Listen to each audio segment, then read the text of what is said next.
ಒಂದು ಕಾಲದ ಟಾಪ್ ಹೀರೋಯಿನ್‌ಗಳ ಪೈಕಿ ಅನೇಕರು ಒಳ್ಳೊಳ್ಳೆ ಸಿನಿಮಾಗಳನ್ನು ಕೊಟ್ಟು ಸಿನಿಮಾ ಹಿಟ್ ಆಗಿದ್ದು ಇದೆ.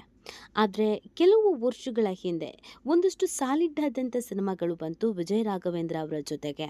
ಹಾರ್ಟ್ ಬೀಟ್ ಸೇರಿದಂತೆ, ಇನ್ನು ಗ್ರೀನ್ ಸಿಗ್ನಲ್ ಸೇರಿದಂತೆ ಬೇರೆ ಬೇರೆ ರೀತಿಯಾದಂಥ ಸೂಪರ್ ಡೂಪರ್ ಹಿಟ್ ಸಿನಿಮಾಗಳು ಬಂತು.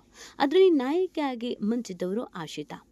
ಆಶಿತಾ ಆಗ ಬಹಳ ಅದ್ಭುತವಾಗಿ ನೃತ್ಯನೂ ಮಾಡ್ತಾ ಇದ್ರು, ಅಭಿನಯ ಕೂಡ ಇತ್ತು.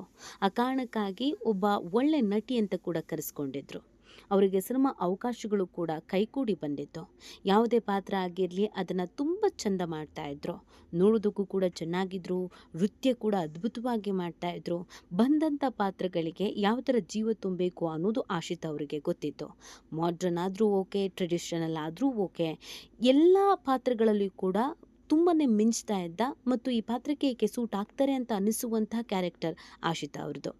ಸಾಲು ಸಾಲು ಸೂಪರ್ ಡೂಪರ್ ಹಿಟ್ ಸಿನಿಮಾಗಳನ್ನು ಸೀರಿಯಸ್ ಆಗಿ ಕೊಟ್ಟ ಮೇಲೆ ಅದಾದಮೇಲೆ ಆಶಿತಾ ಅವರು ಸೈಡ್ಲೈನ್ ಆಗಿಬಿಡ್ತಾರೆ. ಎಲ್ಲಿ ಹೋದ್ರು, ಏನು ಮಾಡ್ತಿದ್ದಾರೆ, ಹೇಗಿದ್ದಾರೆ, ಇದ್ಯಾವುದ್ರ ಬಗ್ಗೆಯೂ ಕೂಡ ಯಾರಿಗೂ ಗೊತ್ತಾಗೋದೇ ಇಲ್ಲ.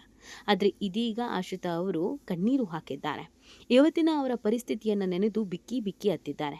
ಒಂದು ಕಾಲದಲ್ಲಿ ಟಾಪ್ ಹೀರೋಯಿನ್ ಆಗಿದ್ದವರು, ಇವತ್ತು ಕೂಡ ಇಂಡಸ್ಟ್ರಿಯಲ್ಲಿ ಮೆರೆಯಬಹುದಾಗಿದ್ದವರು ಕೇಳದೆ ಮೂಲೆ ಗುಂಪಾಗಿದ್ದು ಯಾಕೆ ಅನ್ನೋದರ ಜೊತೆಗೆ ತಮ್ಮ ವೈವಾಹಿಕ ಜೀವನದಲ್ಲಿ ಆದಂಥ ನೋವು, ಪ್ರೀತಿಸಿ ಮದುವೆ ಆದವನು ಮಾಡಿದಂಥ ಮಹಾ ಮೋಸ, ಇದೆಲ್ಲವನ್ನು ನೆನಪಿಸಿಕೊಂಡು ಈಗ ಕೈಯಲ್ಲಿ ಅವಕಾಶವಿಲ್ಲದೆ ಯಾವ ಥರದ ಪರಿಸ್ಥಿತಿಯಲ್ಲಿ ಇದ್ದಾರೆ, ಏನು ಅನುಭವಿಸ್ತಾ ಇದ್ದಾರೆ, ಇವತ್ತಿನ ಈ ಸ್ಥಿತಿಗೆ ಕಾರಣ ಏನು ಅನ್ನೋದನ್ನು ಮಾತಾಡಿದ್ದಾರೆ.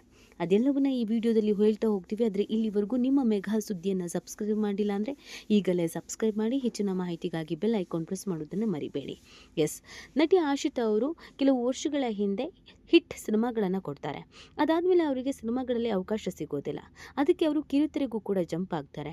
ಕಿರುತೆರೆಯಲ್ಲಿ ಡ್ಯಾನ್ಸಿಂಗ್ ರಿಯಾಲಿಟಿ ಶೋನಲ್ಲಿ ಜಡ್ಜ್ ಆಗಿ ಮತ್ತು ಬೇರೆ ಬೇರೆ ರಿಯಾಲಿಟಿ ಶೋಗಳಲ್ಲಿ ನಿರೂಪಕಿಯಾಗಿ ಕೆಲಸವನ್ನು ಮಾಡ್ತಾರೆ. ಕಿರುತೆರೆಯಲ್ಲಾದರೂ ಮಿಂಚ್ತಾರೆ, ಕಿರುತೆರೆಯಲ್ಲಾದರೂ ಹೆಸರು ಮಾಡ್ತಾರೆ ಅಂತ ಎಲ್ಲರೂ ಭಾವಿಸ್ತಾರೆ. ಹಾಗೆ ನೋಡಿದ್ರೆ ಇವತ್ತು ರಮ್ಯಾ, ರಕ್ಷಿತಾ, ರಾಧಿಕಾ ಆ ಸಂದರ್ಭದಲ್ಲಿ ಹೇಗೆ ಫೇಮಸ್ ಆಗಿದ್ರು ಅದೇ ರೀತಿ ಅದಕ್ಕಿಂತ ಹಿಂದೆ ಬಂದಂಥ ಆಶಿತಾ ಅವರು ಕೂಡ ಫೇಮಸ್ ಆಗಿ ಇವತ್ತಿಗೂ ಇರಬೇಕಾಗಿತ್ತು. ಆದರೆ ಆಶಿತಾ ಅಂದಿದ ತಕ್ಷಣ ಕೆಲವರಿಗೆ ನೆನಪಾಗಲ್ಲ. ಆದರೆ ಅವರ ಫೋಟೋ, ಅವರ ಸಿನಿಮಾ ಎಲ್ಲ ನೋಡಿದ ತಕ್ಷಣ ಓ ಇವರೇನ ಆಶಿತಾ ಅಂತ ಅನ್ಸೋಕೆ ಶುರುವಾಗಿದೆ. ಇನ್ನು ಕಿರುತೆರೆ ಅಂತ ಬಂದಾಗ ಹೌದು, ಕೆಲವರಿಗೆ ಬಿಗ್ ಸ್ಕ್ರೀನಲ್ಲಿ ಸಕ್ಸಸ್ ಅನ್ನೋದು ಸಿಗೋದಿಲ್ಲ. ಆದರೆ ಸ್ಮಾಲ್ ಸ್ಕ್ರೀನಲ್ಲಿ ಸಕ್ಸಸ್ ಅನ್ನೋದು ಖಂಡಿತವಾಗಿಯೂ ಕೂಡ ಸಿಕ್ಕೇ ಸಿಗುತ್ತೆ. ಆಶಿತಾ ವಿಚಾರದಲ್ಲೂ ಕೂಡ ಹಾಗೇನೆ. ಮೇ ಬಿ ಬಿಗ್ ಸ್ಕ್ರೀನಲ್ಲಿ ಅವಕಾಶಗಳು ಸಿಗಲಿಲ್ವೇನೋ, ಓಕೆ ಈಗ ಸ್ಮಾಲ್ ಸ್ಕ್ರೀನಲ್ಲಾದ್ರು ಮಿಂಚ್ತಾರೆ ಏನು ಅಂತ ಕೆಲವರು ಅಂದ್ಕೊಂಡಿದ್ರು. ಯಾಕಂದರೆ ನೋಡೋದಕ್ಕೂ ಚೆನ್ನಾಗಿದ್ರು, ಕನ್ನಡವೂ ಸ್ಪಷ್ಟವಾಗಿ ಮಾತಾಡ್ತಾ ಇದ್ರು, ಡ್ಯಾನ್ಸು ಬರ್ತಿತ್ತು, ಯಾವುದಾದ್ರೂ ಒಂದು ರಿಯಾಲಿಟಿ ಶೋನಲ್ಲಿ ಆ್ಯಂಕರ್ ಆಗಿ ಫಿಕ್ಸ್ ಆಗಬಹುದಿತ್ತು.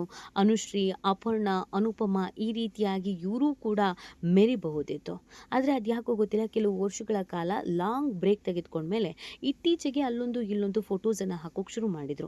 ಈಗಲೂ ಅದೇ ನಗು, ಈಗಲೂ ಅದೇ ಹುಮ್ಮಸ್ಸು, ಅದೇ ರೀತಿಯಾದಂಥ ನೃತ್ಯ, ಇದೆಲ್ಲವನ್ನು ನೋಡಿ ಇವ್ರಿಗೆ ಏನು ಕಮ್ಮಿ ಆಗಿದೆ, ಯಾಕೆ ಸಿನಿಮಾಗಳನ್ನು ಮಾಡ್ತಾ ಇಲ್ಲ, ಸಿನಿಮಾದಿಂದ ಯಾಕೆ ವಂಚಿತರಾದರು, ಯಾಕೆ ಅವಕಾಶಗಳು ಸಿಗಲಿಲ್ಲ ಅಂತ ಪ್ರಶ್ನೆ ಮಾಡೋದಕ್ಕೆ ಅನೇಕರು ಶುರು ಮಾಡಿದ್ರು. ಇದೆಲ್ಲದರ ನಡುವೆ ಅವರು ರೀಲ್ಸ್ ಮಾಡಿಕೊಂಡು ಕೆಲವೊಂದಷ್ಟು ಕಾರ್ಯಕ್ರಮಗಳನ್ನು ಅಟೆಂಡ್ ಮಾಡಿಕೊಂಡು ಖುಷಿ ಖುಷಿಯಾಗಿ ಜೀವನವನ್ನು ನಡೆಸ್ತಾ ಇದ್ರು. ಇದ್ರ ಮಧ್ಯದಲ್ಲಿ ಅದೇನಾಯಿತು ಏನೋ ಗೊತ್ತಿಲ್ಲ, ಬಿಕ್ಕಿ ಬಿಕ್ಕಿ ಅಳೋದಕ್ಕೆ ಶುರು ಮಾಡಿದ್ದಾರೆ.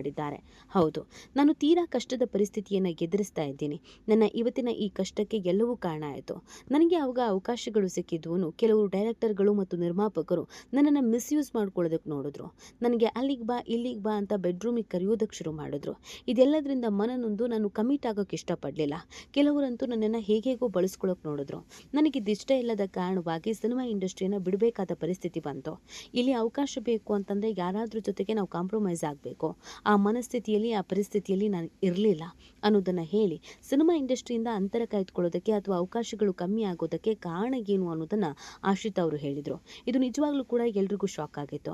ಬೇರೆ ಬೇರೆ ಇಂಡಸ್ಟ್ರಿಯಲ್ಲಿ ಈ ರೀತಿಯಾಗಿ ಲೈಂಗಿಕವಾಗಿ ದೌರ್ಜನ್ಯ ನಡೆಸೋದು, ಅಲ್ಲಿ ಕರೆಯೋದು, ಇಲ್ಲಿ ಕರೆಯೋದು ತೀರಾ ಕಾಮನ್.